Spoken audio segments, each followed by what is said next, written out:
내 집 마련 지원 정책에는 어떠한 것들이 있는지 한번 네. 보도록 할게요. 좋습니다. 네. 청년 우대형 청약 통장. 이제 청약 통장, 청약을 이제 받을 거예요. 청년들이. 자, 2023년까지 이렇게 늘어났는데 원래라면 올해까지였는데 내년까지 이거를 연장을 하겠다. 지원을 해주겠다라고 하는데 어떠한 지원이 있냐면 이것도 마찬가지로 만 19세에서 34세 무주택 세대주에 한한 겁니다. 자, 기존 주택 청약 저축 금리에다가 1.5% 더해주는 거 우대 금리. 네. 예, 그러니까 청약 통장에 여기에 금리를 더 준다라는 소리죠. 그리고 이자 소득으로 나온 거에 대해서는 비과세까지 해주겠다. 그리고 이거는 국민주택이라든지 민영주택 청약 모두 가능합니다. 예. 자, 이건 가입 가능 대상이 원래라면 연소득 3천만 원까지는 청년에만 해당이 됐었거든요. 근데 이제 연소득 3,600만 원의 청년까지 이제 해당이 되는 거고요. 월 2만 원에서 50만 원까지 자유롭게 납부하실 수 있다. 그래서 이런 우대형 청약 통장 같은 경우를 이제 잘 활용해 보시면 청년분들은 예, 좋으실 것 같아요. 왜냐면 우대 금리가 더 적용이 되고 이자 소득에 대해서는 비과세도 받으실 수가 있으니까. 네.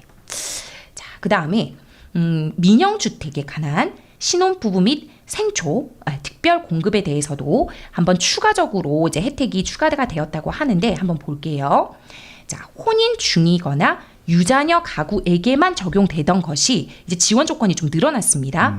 1인 가구 및 그다음에 소득 초과 맞벌이 가구 등 사각지대 청년에 대해서도 청약이 허용이 된다. 세대주 예정자나 무주택 세대원 포함해서. 그러니까 예전에는 이렇게 혜택을 받을 수 있는 지원 조건 자체가 혼인하거나 아니면 자녀가 무조건 있었어야 되거든요. 그렇죠. 근데 이제 1인 가구에게 대해서도 그리고 소득을 초과하는 초과 맞벌이인 경우에도 이제 민영주택 신혼부부 및 생초 특별 공급에 이제 혜택이 늘어난다. 어떤 식으로 공공택지 20%, 민간택지 10%로 비중이 확대됩니다. 예전에 이것보다 더 적었는데 그리고 신혼과 생초 특공 물량의 30%를 추첨으로 공급해요. 예, 그러니까 이제 더 많이 늘어날 수 있으니까 혜택이 더 많이 그러니까 많이 받을 수 있는 거겠죠. 그 다음에 그러면 이게 만약에 뭐 금수저 특공이라든지 기존 대기 수요자들한테는 오히려 불리한 거 아니냐 이런 말들이 나왔었거든요. 그래서 어떤 식으로 보완을 했냐면 기존 대기 수요자의 70%가 우선적으로 공급 대상이고 그리고 자녀 30% 또한 이 70%에서 떨어진 사람들 포함해서 신규 편입 수요자 대상에 한 번 더 포함해서 추첨을 하겠다라고 해서 이제 아무리 이 사람들이 포함되더라도 기존에 있는 사람들이 불리해지지 않도록 하겠다라고 이제 발표를 했고요. 그리고 이런 것들은 이제 금수저 특공 같은 거 말 많았잖아요. 부모님 잘 사고 본인만 무주택자고 소득이 없어서 많이 받는다 이런 거 있었는데 이 금수저 특공 제한을 위해서 도시근로자 월 평균 소득의 160%를 초과하는 사람들은 이제 제한을 하기로 했습니다. 그래서 특공 제한. 그리고 1인 가구 같은 경우에는 60제곱미터 이하만 신청 가능하도록 좀 제한을 뒀습니다. 예. 이렇게 보시면 요게 이제 올해에 이제 추가되고 혜택이 이제 추가되고 이제 지원 조건이 완화되는 이제 이러한 것들이거든요. 주택도시기금에서 하는 신이타, 그다음에 내 집 마련 디딤돌 대출, 그다음에 신혼부부 전용 구입 자금에는 어떠한 것이 있는지 한번 더 살펴보도록 하겠습니다. 자, 신혼희망타운 전용 주택담보장기대출 같은 경우에는 LH가 공급하는 주거 전용 면적 60제곱미터 이하의 신이타 주택 입주자를 대상으로 해서 대출 금리가 심지어 1.3% 고정금리예요. 엄청나죠. 이거는 이 주택을 분양받은 것도 행운인데 네. 대출까지도 행복이네요. 네, 이거 이제 워낙 정책성이다 보니까 그리고 이거는 최고 4억 원까지 대출이 나오고 네. 주택가액의 최대 70%인데 투가 지역도 마찬가지예요. 70%까지 해줘요. 이 신이타는. 네. 그리고 대출 기간은 20년을 하건 30년을 하건. 근데 이제 DSR 같은 경우에는 만기가 긴 상품이 유리하니까 거의 대부분 30년을 선택을 하시겠죠. 네. 자, 이것도 DSR은 안 걸려요. 어차피 이게 정책성 상품이기 때문에. 네. 그래도 이제 이분이 나중에 신용대출을 받으실 수 있잖아요. 신용대출을 받을 때는 DSR이 포함되기 때문에. 주택 살 때는 DSR 넘어가도 된다는 얘기죠? 네, 이거는 이제 상관이 없으니까. 네. 이것들도 알고 계시면 좋을 것 같고요. 네. 그다음에 내 집 마련 디딤돌 대출. 이제 디딤돌 대출 같은 경우에 주택도시기금에서 이제 지원하는 상품으로 부부 합산 연소득 6천만 원 이하, 생애 최초 주택 구입자, 그리고 2자녀 이상 가구 또는 신혼가구는 연소득 7천만 원까지 좀 더 완화해줬고요. 이러한 분들 그리고 순자산가액은 4억 5,800 이하 무주택 세대분들은 내 집 마련 디딤돌 대출의 신청 대상을 해보실 수가 있는데요. 대출 금리 자체가 2%대예요. 연 2.15에서 3%까지. 고정금리. 야, 요즘은 예. 그냥 그 4%도 보고 맨날 5%, 6%, 7%, 예, 8%만 보다가 요거 2% 보니까 이 기준금리 이하잖아요. 다. 그러니까요. 야, 신기하다 예. 이거. 예. 그러니까 정책성 상품 같은 경우에는 금리 면에서 굉장히 유리하죠. 그러니까 요즘에 워낙 고금리 시대다 보니까 이런 정책성 상품에 대한 수요가 그리고 문의가 많이 늘어나고 있습니다. 그러네요. 대출 한도 같은 경우에는 당연히 이제 본인의 소득이라든지 자녀 수에 따라 다 달라지지만 최대 3억 1,000까지 그리고 LTV 70, DTI 60% 이내로 이것도 이제 DSR은 안 보는 거죠. 네, DSR은 안 보지만 그러니까 DTI 같은 경우는 봅니다. 그다음에 대출 기간은 10년, 15년, 20년, 30년 또는 거치 1년 또는 비거치 이렇게 선택하실 수 있어요. 네. 네. 네, 잠깐 부자블리님 아까 이제 꼼꼼히 보시면 아시겠지만 청년은 만 19세에서 34세라고 거기 명기가 되어 있어요. 네네. 그래서 50세는 청년이 아니고 예, 그거는 그냥 신혼 부부는 나이가 특별히 없기 때문에 제가 질문했던 것들이었고 그러면 헷갈리신 것 같아요. 아, 네네네. 예, 청년은 그렇죠. 아까 만 19세에서 34세라고 명기가 되어 있어요. 그러니까 네. 물론 이제 마음은 청년이시겠지만 그 이제 그 분들 나이가 어리신 분들이 봤을 때는 청년으로 안 보일 수 있기 때문에 아, 네. 그 부분은 좀 내려놓으셔야 될 것 같고 네. 신혼 부부 같은 경우는 그 소득만 제한이 넘지 따지니까. 않으면은 예, 나이가 상관없이 신혼 부부로 맞습니다. 예, 인정을 받을 수 있다 네. 그렇게 이해하시면 될 것 같습니다. 네, 정리 잘 해주셨습니다. 자, 그다음에 신혼부부 전용으로 주택도시기금에서 구입자금 혜택 주는 게 있거든요. 어떤 게 있는지 한번 보도록 하겠습니다. 아까 디딤돌 대출이랑 그렇게 크게 차이는 없는데 여기는 일단은 소득이 좀 더 완화가 됐어요. 7천만 원까지. 예, 나머지는 순자산가액은 똑같죠? 4억 5,800. 자, 무주택 세대주. 그리고 신혼부부의 그 기준은 똑같아요. 혼인기간 7년 이내거나 3개월 이내 결혼 예정자, 그리고 생애 최초. 이런 분들은 신혼부부 전용 구입 자금 대출의 대상이 되시는데, 이제 대출 금리도 마찬가지로 1.85에서 2.7. 이거 너무 싸죠, 진짜. 대출 한도도 아까 디딤돌 대출이랑 이제 비슷합니다. 그래서 2년 전 그 대출 금리 보고 있는 것 같아요. 그렇죠.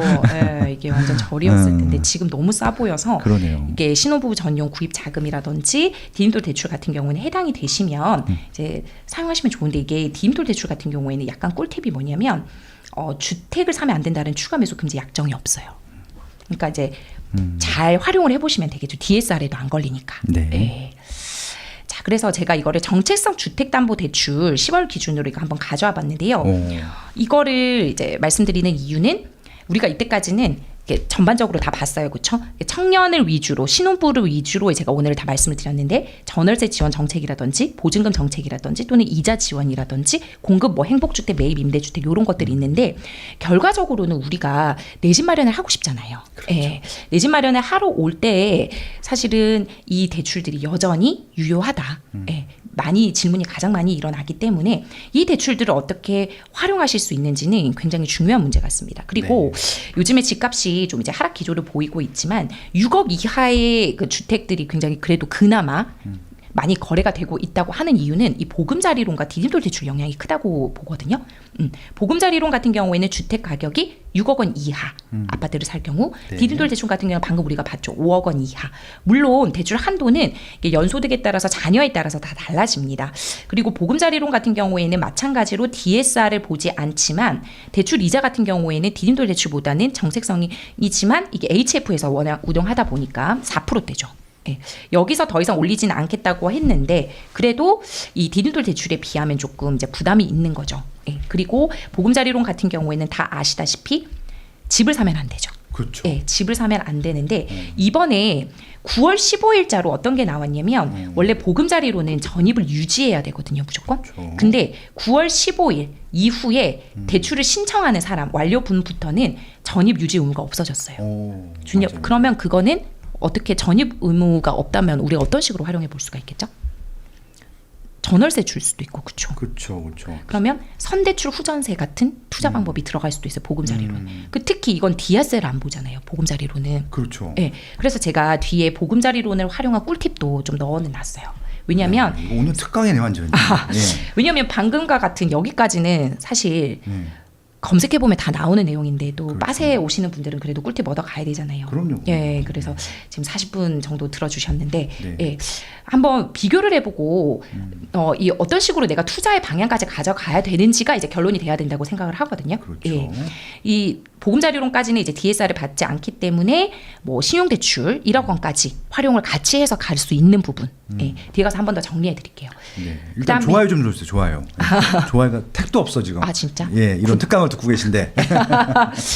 구독과 좋아요를 누르시면 앞에 네. 있는 그 전월세 지원에 당첨되실 수 있습니다. 네. 네. 그다음에 이제 적격 대출도 함께 같이 많이 물어보세요. 네. 이 적격 대출 같은 경우에는 이제 제한사항이 연소득 제한이 없고 주택 가격도 9억 원 이하로 좀 더 현실성이 있다. 그리고 네. 대출 한도도 5억까지라서 좀 더 좋다라고 하는데 네. 이게 별로 실효성이 없는 게 금리 자체가 아무리 장기 고정금리라 하더라도 지금 일반 시중에 있는 주담대 금리랑 별 차이가 안 나거든요. 그러네요. 4% 6%면은 네, 그거 딱 나오네요. 그리고 이건 DSR 규제를 받습니다. 그러니까 큰 지금 메리트는 없어요. 그래서 지금과 같은 시장에서 이 보금자리론이라든지 디딤돌 대출 같은 경우는 활용을 해보실 수가 있는 게 이 서로 이게 결합도 할 수가 있거든요. 예를 들어서 디딤돌 대출을 내가 최대한 받고 나머지 모자라는 금액은 보금자리론이랑 결합을 해서 네, 할 수도 있어요. 네. 결합을 해서 이제 간다든지 이런 식으로 이제 활용을 해볼 수 있는 방법이 있기 때문에 네. 한번 보시면 좋을 것 같아요. 아유 감사합니다. 네, 이거는 제가 저번 시간에도 한번 봐드렸는데 한 번 더 복습을 해드리면 이 대출 규제 개선을 하면서 주금공 이제 HF잖아요. 이때까지 제가 말씀드린 건 아시겠지만 이건 주택도시기금이에요. 네. 이거는 기금성인데 요거는 주택도시공사에서 그러나 이제 뭐 전부 다 정책성이긴 한데 여기서 정책 모기지 제도를 개선한 게 이제 생초를 이제 곧 11월부터 정책 모기지에도 적용을 하겠다.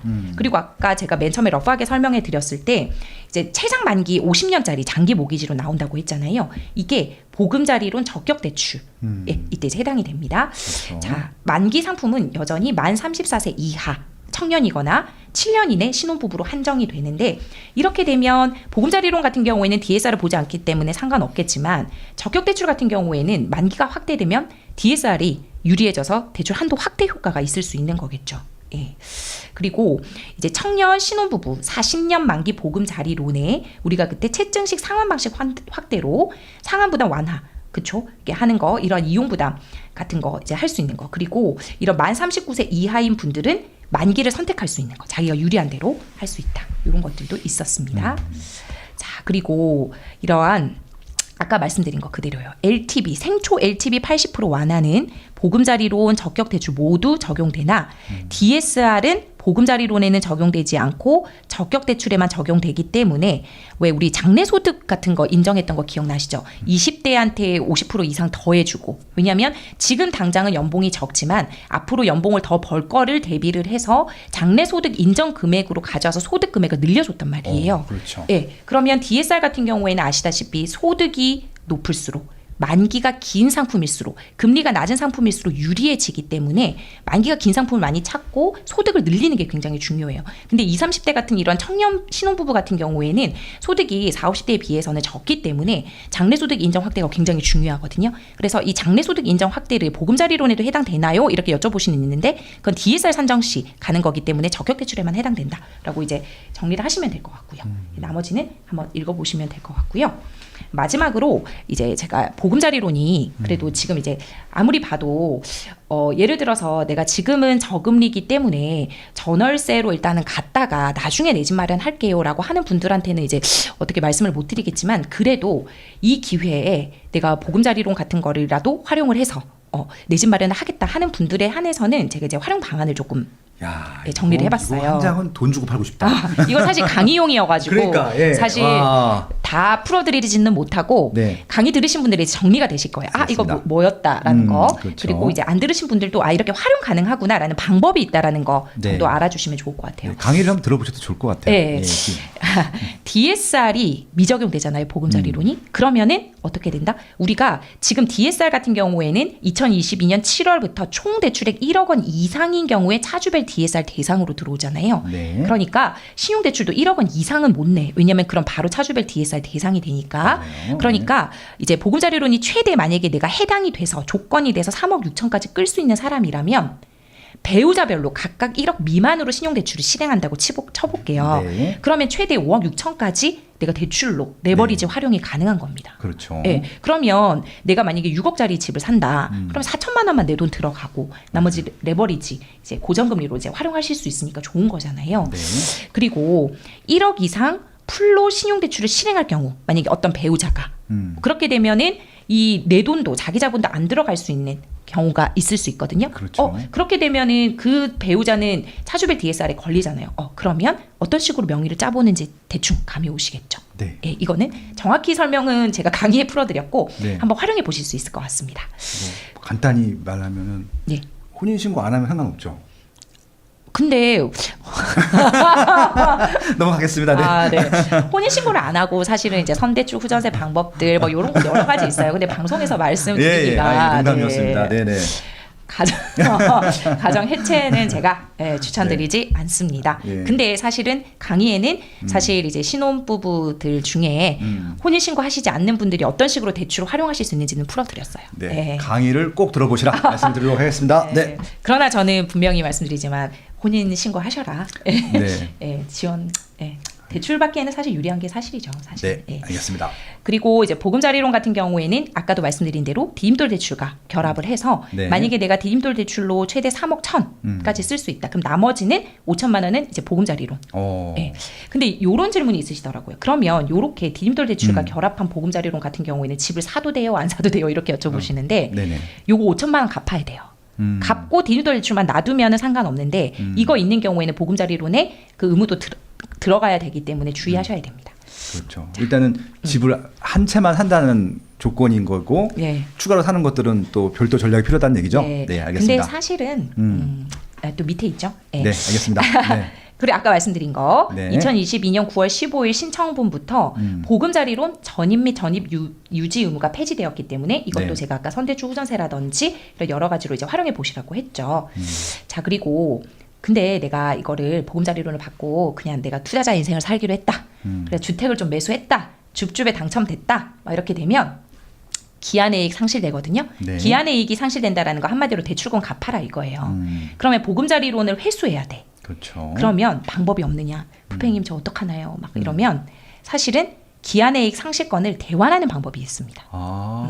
대환하는 거 어떻게 해요? 그건 이제 강의를 통해서 네, 하여튼 네. 대환하는 방법이 있기 때문에 이제 안심하셔도 되고 네. 그다음에 만약에 예를 들어서 보금자리론 같은 경우에는 대출이 회수되면은 페널티가 이제 적용이 돼요. 뭐 3년간 그 보금자리론을 이제 못 받는다든지, 예. 그럴 경우에는 이제 페널티 적용 배우자랑 내가 페널티를 받지 않는 배우자로 분리해서 가져갈 수 있고, 그리고 페널티에 해당되는 배우자도 해당되는 대출들이 또 있어요. 가능한 대출들. 요것도 이제 제가 그냥 요렇게만 설명을 드렸는데 요런 대출들은 최대한 활용해 보시면 또 이제 보금자리론을 가지고 투자를 어떤 식으로 해갈 수 있는지에 대한 최종 방향이 될 수 있을 것 같습니다.